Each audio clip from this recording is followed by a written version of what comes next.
there's several references to God, and there's the famous reference that all men are created equal, endowed by their Creator with unalienable rights. So the reality is that there is this right off the bat statement about what God intends. That's more of a prophetic statement about what God wants. It's a claim about what God wants. That's an inspirational document. It's a document that moved many men and women to fight for the founding of this country. But when the nation got down to creating a document by which they governed, that set the law of the land, there's not a single mention of God in the Constitution.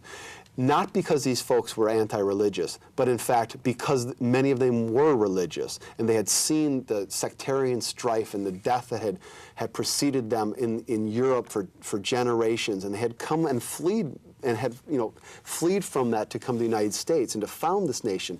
So this distinction between the Declaration's kind of inspirational use of faith and the governing approach of the Constitution, no mention of God, and then also beyond that, a prohibition on any religious test for office holders, is really the genius of the United States. Is faith is going to be important. It's going to play a role for many Americans, and it always has and always will. But when you govern and you govern this country, faith should be kept at an arm's distance. And when you begin to fund the faith-based initiatives and you begin to move that into the White House, you begin to run into all kinds of problems that I think, again, hurts the governing structures and hurts the faith structures as well. Yeah, let's talk a little more about that, because actually prior to this faith-based initiative, there had been a tradition of government support for religiously based social service organizations if they agreed not to proselytize and not to discriminate. So you'd have groups like Catholic Community Services or Lutheran organizations or other getting money if they had a separate arm. In other words, it didn't go directly to the church, but it went to a separate thing that they were set up to do good works. Do you have a problem with that? With the initial thing, I personally don't. But if you the clearest line of distinction would be to not have that either, right? To have none of that.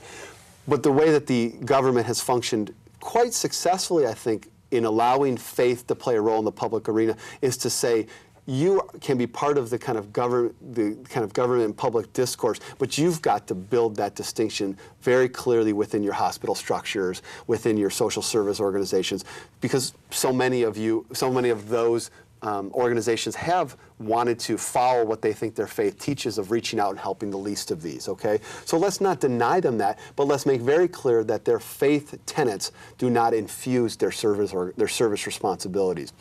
What has happened with the faith-based initiative is that piece has really gone away, in that not only can we now serve you a meal, we also can mandate that you're going to hear us preach the gospel. That's what these organizations can do. Right, or refuse to hire some people to serve the meals if they don't agree with our religion. Right, and so it's always been the case that religious organizations could hire in not those service organizations, but in the religious elements. A Muslim organization would not be forced to hire a Christian person as a imam, okay? They could not. But on the social service sides, they were not allowed to discriminate on the basis of religion or gender or race or any of those things.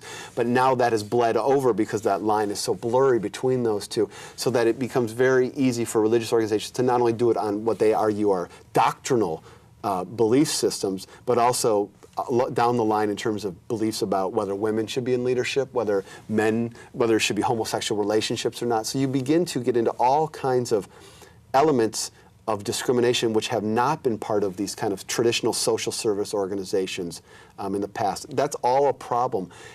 My biggest problem is not that Bush did it, because he said he was going to do it. My biggest problem is that Congress has gone along with him and supported it, even the Democratic Congress. Let's look a little more about the history of that. I remember first reading about things like this back in the late 70s with a group called the Moral Majority, which led to one of my all-time favorite bumper stickers that said the moral majority is neither. How do they fit into this, and were they really kind of the genesis historically of what we now have?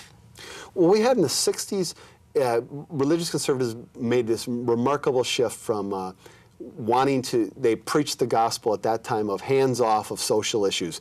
Don't be involved in civil rights, largely because many evangelicals and fundamentalists in this country oppose civil rights for African Americans. Many white evangelicals and fundamentalists did.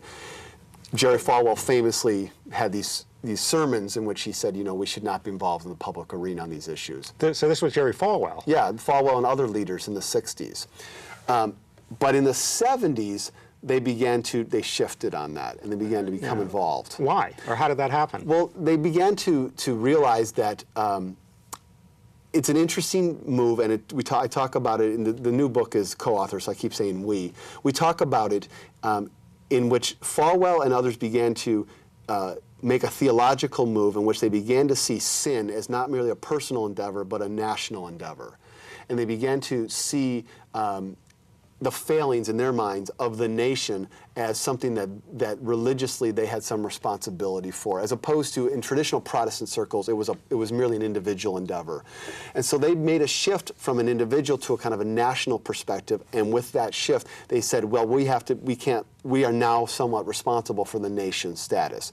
And so we cannot allow, after 1973 and the Roe v. Wade decision, we cannot just stand by the side and say, we won't have an abortion.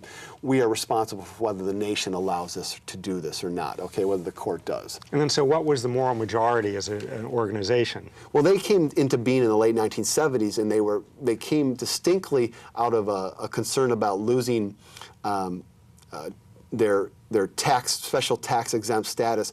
The Carter administration, who they thought was going to be their supporter, threatened to revoke the tax exempt status of Bob Jones University in the late 1970s because Bob Jones prohibited interracial dating. And he was very famous right-wing evangelical. Right, Bob Jones was. And the Bob Jones University down in South Carolina, they were going to revoke this. But what happened was this group of Christian conservatives said, we can't allow that to happen, and they mobilized and created a series of organizations, and one of these was the Moral Majority. Shortly after that, though, they realized that wasn't an issue that was going to play very well for them politically. They needed a different issue that was going to matter. And so that's when they began to hit on abortion. And they got mobilized in the early 1980s around abortion, and ever since then, it's led to the Christian Coalition in the late 1980s, early 1990s, and now to Focus on the Family and several other organizations, as we know, that are mobilized around these so-called moral issues. Focus on the Family. So that's really become the leading religious right group currently. Tell me a little bit about its background and how it became what it is. Well, James Dobson, who's been the head of Focus on the Family and the founder, started it back in the late 1970s, and it was exactly what it sounded like, Focus on the Family. And he gained a great deal of credibility among not only conservative Christians, but others for his focus on parenting, his discipline, how to discipline children, his concerns about children.